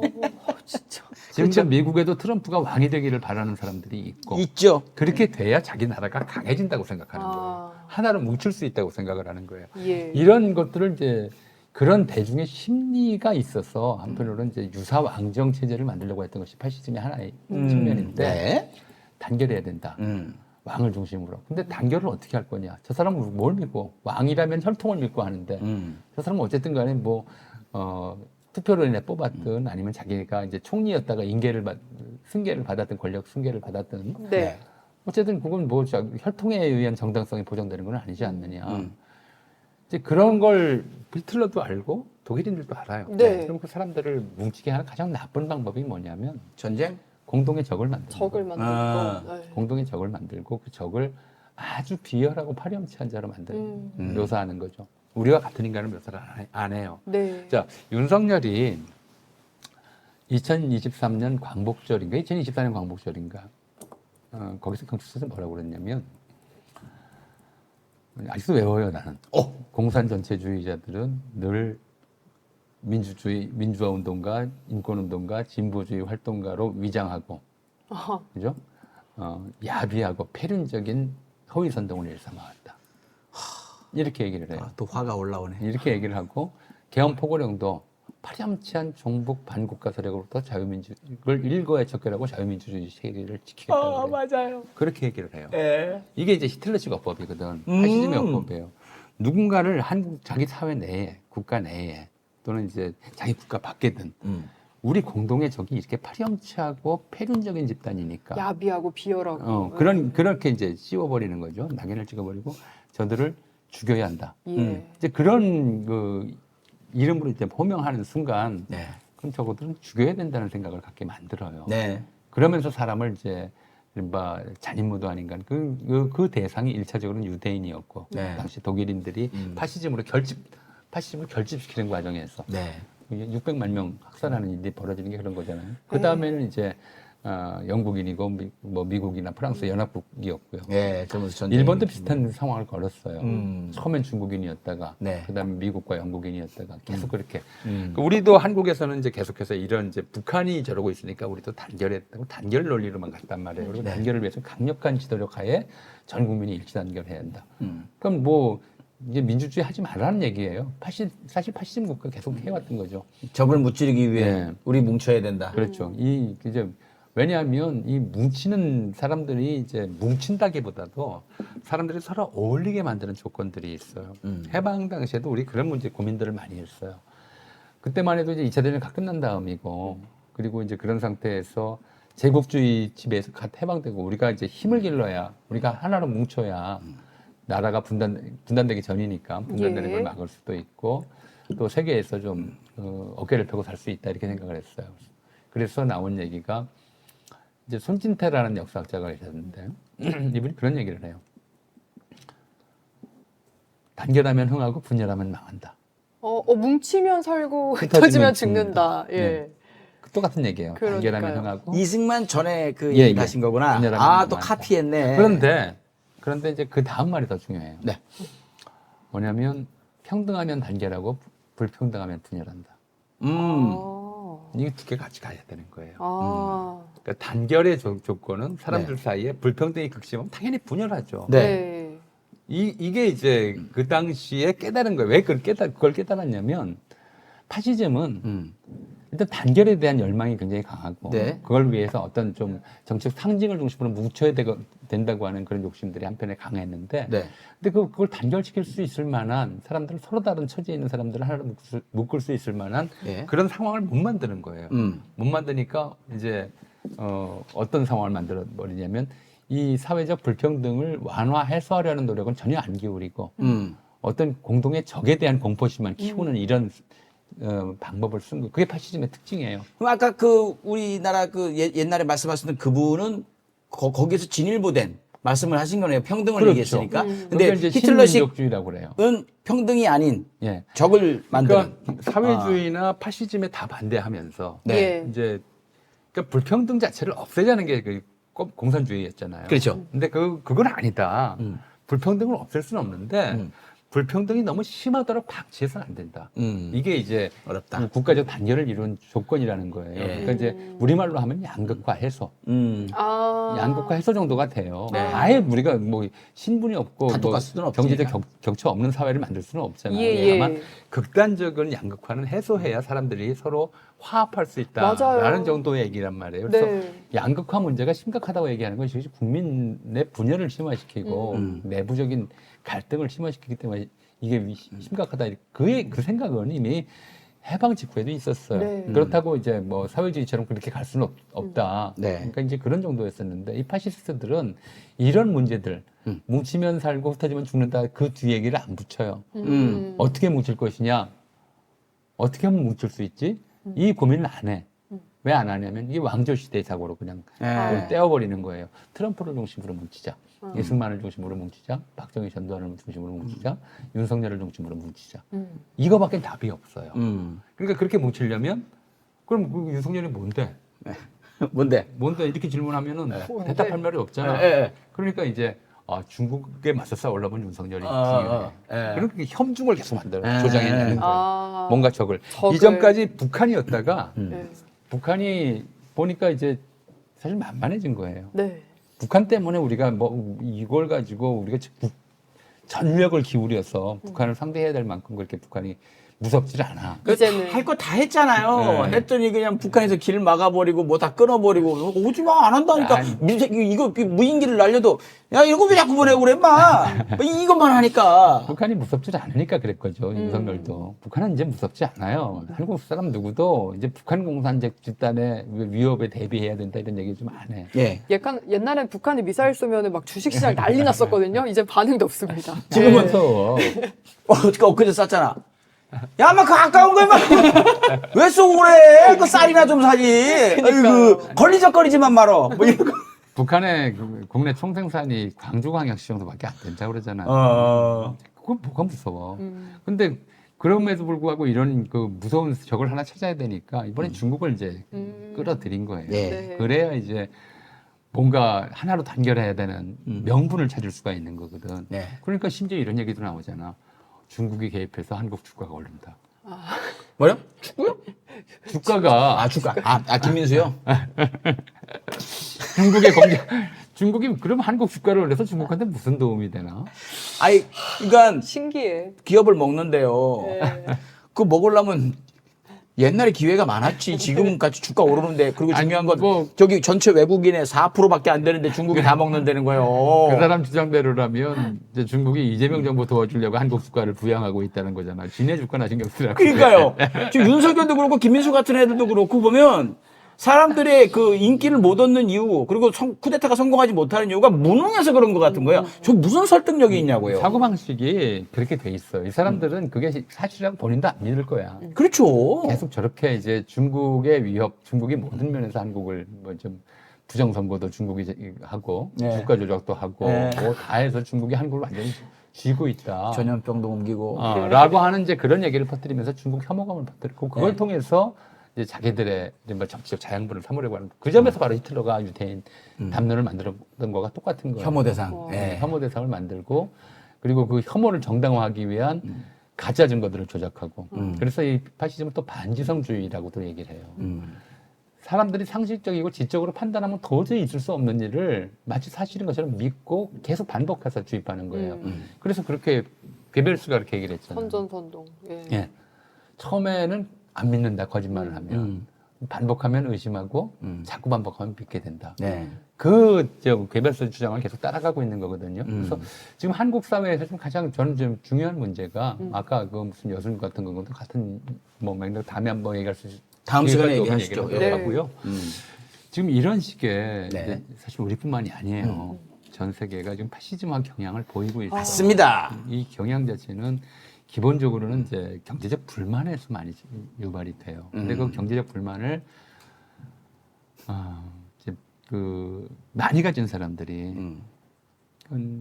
이명박 정권 말이었던 것 같아요. 미국에서 어떤 시위가 있었냐면 그 당시에 이제 신자유주의에 대해서 1%를 위한 99%의 희생을 이제 끝내자 이런 시위가 있었어요. 그 무렵에 이제 미국 내에서도 많은 좀 그 신자유주의에 대한 반성 담론이 나오고 했었죠. 근데 그런 불만들을 자기를 향한 불만들을 외부로 돌려야 되는 사람들이 있어요. 네. 아까 말씀드렸듯이 민주주의에 의한 권력이 아니라 자본주의에 의한 권력을 가진 사람들은 이것이 자기들에 대한 불만으로 비유하지 않고 해서 불만을 외부로 돌려야 되는 필요성이 있었던 그 거죠. 언제보다 윤석열 때 사람들 경제가 어려웠는데도 불구하고 그러니까 그런 쪽으로 눈을 돌리게 만드는 그렇죠. 네. 그런 게 했겠죠. 이게 다 중국 때문이다라고 얘기를 하게 만드는 거예요. 예. 자, 그렇게 말을 했는데 제가 북한 때문이다라면 북한 정권 무너뜨리면 되는 건데 이게 다 중국 때문이다라고 말을 하게 되고 그걸 믿게 돼버리면 이제 우리가 최종적으로 결단해야 될 이유는 뭐냐? 중국과 전쟁하자는 것밖에 안 돼요. 그런 거죠. 그러니까 이게 국민 탓으로 저는 생각을 해요. 이걸 이겨낼 수 있었던 거. 그때 히틀러에 선동당한 국민들이 대부분이었다면 대한민국 사람들은 선동당하지 않고 이겨낸 거죠. 그래서 미국 시민들도 이제는 우리 한국 그 태극기 올리고 너희들은 해냈구나 이렇게 올린 피켓을 갖고 나온대요. 아이고. 정말 대단한 일을 해낸 것 같아요. 그래서 같아요. 지금은 우리가 해방 이후 지금까지 미국을 민주주의의 모델로 생각을 했지만 네. 이제는 대한민국이 세계 민주주의 국가의 모델이 될 자격을 얘들이 갖고 얘기는 있어요. 못하지만 짐짓 속으로 대단한 놈들이다 이 생각할 거예요. 그러니까요. 네, 전 세계 파시즘화 경향에서 일단 이 파시즘을 아직도 이 극우 파시즘을 소수에 묶어두고 있고 또 일본도 최근에 이제 이런 그 극우 파시즘의 부활을 이제 주장하는 사람이 총리가 됐잖아요. 네. 이런 상황에서 이걸 막아낸 것, 그것도 국민들이 맨몸으로 가서 막아낸 것은 좀 대단한 맞습니다. 우리가 세계 민주주의의 등대다라는 얘기를 제가 여러 번 했었고요. 네. 그런데 네. 난 마지막으로 한마디만 하죠. 예. 네. 그날 그 자리에 국회 앞으로 갔던 분들은 다 알아요. 이건 내란이다. 대한민국 민주헌정 질서를 파괴하려는 내란이고 쿠데타다. 근데 대한민국의 판사들은 몰라요. 자격이 있는 거예요. 법을 안다는 사람들이. 보통의 국민도 상식적으로 이것이 내란이라는 걸 판단할 수 있는데 군대가 국회를 침탈한 것 자체가 내란이라는 건 누구나 알 수 있는 일인데 판사들이 모른대요. 이건 그냥 법복 벗어야죠. 이런 사람들은. 그래서 직업적 양심도 없는 사람들이에요. 예, 쌍욕을 들어도 할 말이 없는 거고 전 더 화나는 건 그 이후에 사법 쿠데타 또 그 이후에 어저께가 그제가 나와가지고 저기 법원장들 한 얘기 보세요. 이재명 재판할 수 있어. 이론적으로 할 수 예, 있어요. 할 수 있더라고. 지금 뭐 판사들 사이에서도 부글부글하면서 주변에 얘기하는데 야 이러다가 판사들 다 구구대기에서 이거 되라고 그래요. 되는 족족 다 옷을 벗게 버려야 되는 거예요. 지금 여기에서 감히 우리는 뭐 대법원장을 건드리고 판사들의 권위를 갖다가 이렇게 하면서 부글부글한데요. 웃기고 자빠졌네. 판사들 스스로 권위와 명예를 찾으려면 이 문제에 대해서 처음부터 이 내란이라고 얘기를 했어야 돼요. 자기들이. 지들 이익 때문에 난 그랬다고 봐요. 그럼요. 지들 떵떵거리려고 그랬다 봐요. 오케이 독재 정권 되면 우리는 더 떵떵거리지. 나쁜 놈들이에요. 그래놓고 무슨 자존심을 찾고 독립을 찾고 예? 우리는 판사다. 건드리지 마. 에이, 아무튼 뭐 이거 하면 욕밖에 나올 게 없으니까 뭐 그렇습니다. 자 네. 그런 차원에서 저도 말씀을 마지막으로 드리면은 네.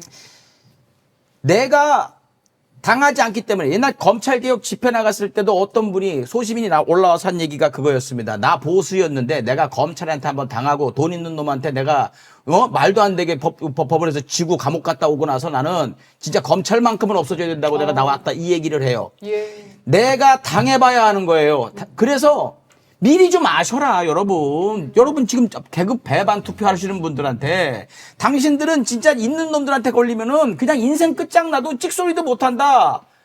이거 막기 위해서 지금 민주진영이 있는 거다. 거기에 딱 맞는 시가 있어요. 네. 제가 낭송해드리겠습니다. 띄워주세요. 나치를 바라보면서 그가 그 겪은 이후에 적은 시입니다.